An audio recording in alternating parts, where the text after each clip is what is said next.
నమస్తే. ప్రస్తుతం మనము తెలంగాణలోని నల్గొండ జిల్లా షారిగౌరాల మండలానికి సంబంధించినటువంటి వల్లాల అనేటువంటి గ్రామంలో ఉన్నాం.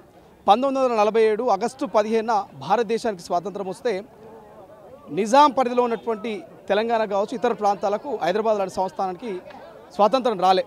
1948 సెప్టెంబర్ 16న ఈ వల్లాల అనేటువంటి గ్రామంలో 10 మంది యువకులు మువ్వన్నెల జెండా ఎగరేసినందుకు అప్పటి నిజాం రాజులు కావచ్చు అటు ఎవరైతే రజాకారులు కావచ్చు వీళ్ళంతా కూడా మువ్వన్నెల జెండా ఎగరేసినందుకు ఆ 10 మందిని కాల్చి చంపినటువంటి సంఘటన. వారిని యాది చేసుకుంటూ మాజీ పీసీసీ అధ్యక్షులు మాజీ ఎంపీ వి హనుమంతరావు గారు వల్లాలలో ఆ 10 మందిని యాది చేసుకునేందుకు తరతరాలుగా గుర్తుండిపోయేదంగా ఒక అమరుల స్మారక స్తూపాన్ని ఏర్పాటు చేశారు. ఆ 10 మందికి సంబంధించినటువంటి వారసులు ఉన్నారు, వాళ్ళతో మాట్లాడేటువంటి ప్రయత్నం చేద్దాం. అమ్మ, దేశం కోసము మీ కుటుంబానికి సంబంధించినటువంటి సభ్యులు ప్రాణాలు అర్పించారు, ఏమనిపిస్తున్నది? చనిపోయిన వాళ్ళు మీకు ఏమవుతారు? చనిపోయిన వాళ్ళు మా తాత. ఏం పేరు? తిమ్మిరి రామయ్య. తిమ్మిరి రామయ్య. అందరికీ మా తాత పోరాటం కోసం చనిపోయింది కదా, అందరు మాకు సాయం చేసిరు. ఇది కట్టించినందుకు అందరికీ కృతజ్ఞత. ఎట్లుంది మీ ఫ్యామిలీ? ఎట్లుంది అంటే మీరు ఆర్థికంగా మంచిగా ఉన్నారా? ఆర్థికంగానే ఉన్నాం సార్. మంచిగా ఉన్నారా? ఇబ్బందులు ఉన్నాయా? ఇబ్బందులు ఉన్నాయి, ఆర్థికంగానే ఉన్నాం మేము. ఇల్లు కానీ మీకు ఇల్లు లేదు మాకు. ఆర్థికంగా మాకు సాయం చేయండి సారు. మాకు ఇల్లు లేదు, మాకు ఏం లేదు. మాకు గవర్నమెంట్ ఇల్లు ఇవ్వాలి. ఇప్పుడు ఇస్తామని కూడా చెప్పింది అందరికీ. మా మా తాత పోయినందుకు ఎట్లుండేటువంటి మీ తాత ఏమైనా చెప్పేదా? మీ తాత గురించి ఎవరైనా మీ వాళ్ళు చెప్పేది మిసాల్ బిగ్ సంపీర్ అని చెప్పేది. బాగా ఉండట అప్పుడు, బలంగా ఉండి అందరినీ రక్షణ కోసం మా తాత పోరాటానికి పోయిండంట. మా తాతను మీసాలు బీకి చంపిర్రు. మాకు అందరూ మాకు న్యాయం చేసి మాకు ఒకరికన్నా ఒకరికి ఉద్యోగం ఇవ్వాలి. మేము బీద వాళ్ళం, మాకు ఆర్థిక సాయం చేయాలి. మీరు మా తాత కోసం పోరాటం చేసినందుకు, ఇది కట్టించినందుకు అందరికీ ధన్యవాదాలు. మీ పేరేం పేరు? నా పేరు పిచ్చమ్మ. ఇప్పుడు చనిపోయిన వాళ్ళు మీకు ఏమవుతారు? మా మామగారు గుండెపల్లి ఇద్దయ్య. మా ఆయన 3వ నెల 2 నెలలు వెళ్ళి 3వ నెల పడంగానే ఆయన అందరు పోయి దాచుకుంటే ఆమె బాగాలేంత అని పోలేకపోయిండట.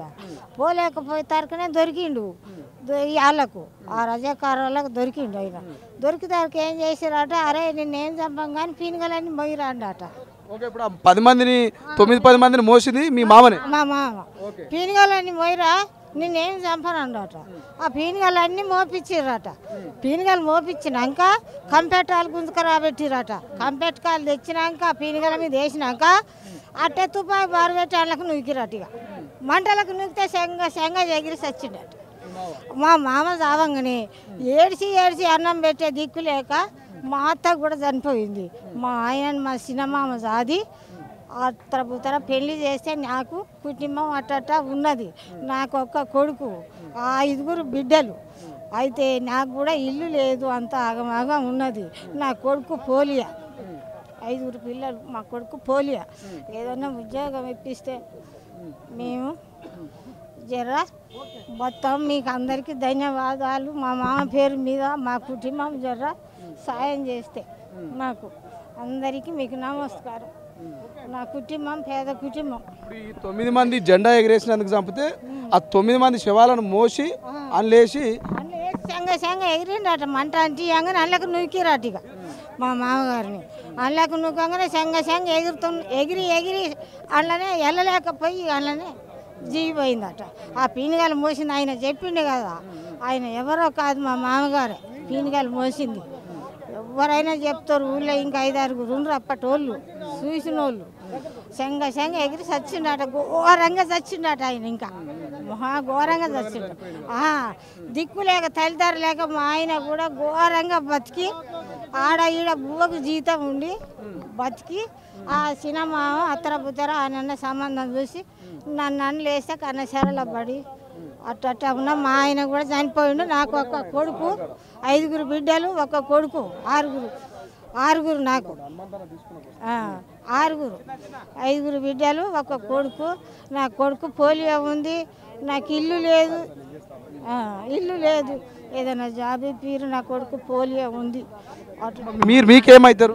మా తాత బిడ్డని, ఆయన మా తమ్ముడికి పెళ్ళి, 2 ఆడపిల్లలు. మాకు ఏం లేదు, కష్టం చేసుకొని బతుకుతాం మేము అంతవరకు. ఇక తమ్ముడు బీఈడీ చేసిండు, ఆయన జాబ్ ఇప్పించిన లేదు. అమ్మకు మాకు ఏదైనా సాయం చేస్తే చేయాలి మీ దయ వల్ల. సో ఇది మొత్తం మీద వల్లాలకు సంబంధించి ఎవరైతే మువ్వన్నెల జెండా ఎగరేసేటువంటి 10 మంది ఉన్నారు. ఆ 10 మందికి సంబంధించినటువంటి కుటుంబీకులు చెప్తున్నటువంటి పరిస్థితి. సో వాళ్ళందరూ కూడా దేశం కోసం ఒక రకంగా చెప్పాలంటే ప్రాణాలు అర్పించిన వాళ్ళంతా కూడా వీరుల అమరులయ్యారు. ఆ అమరులకు గుర్తుగానే ఇక్కడ అమరుల స్మారక స్తూపాన్ని ఏర్పాటు చేయడం జరిగింది.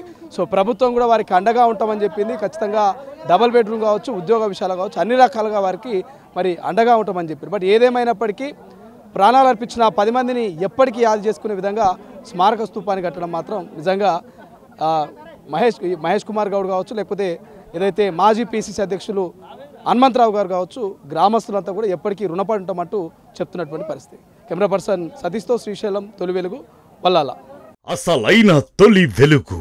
ఫాలో వాట్సాప్ @తొలి వెలుగు official.